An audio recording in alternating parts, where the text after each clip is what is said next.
Naomba tu nitoe wito kwa Watanzania. Hakuna sababu yoyote ya kutoa kejeli na matusi kwa viongozi wa tume. Wale ni wazee wetu, ni watu ambao wamelitumikia taifa kwa uadilifu mkubwa, ni majaji, ni watu wenye umri mkubwa, hakuna ambaye ana chini ya miaka 50 pale.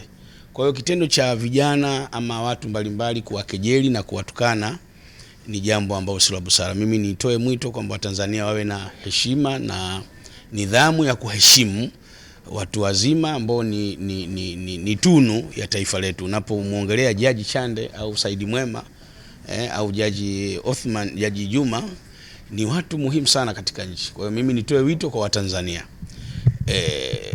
wasiwe na tabia za kubeza mambo na kuwadhalilisha viongozi wetu na kuwatukana, lakini waheshimu maoni ya wengine, kwa sababu sio kwamba wao ndio wako sahihi katika kutoa maoni.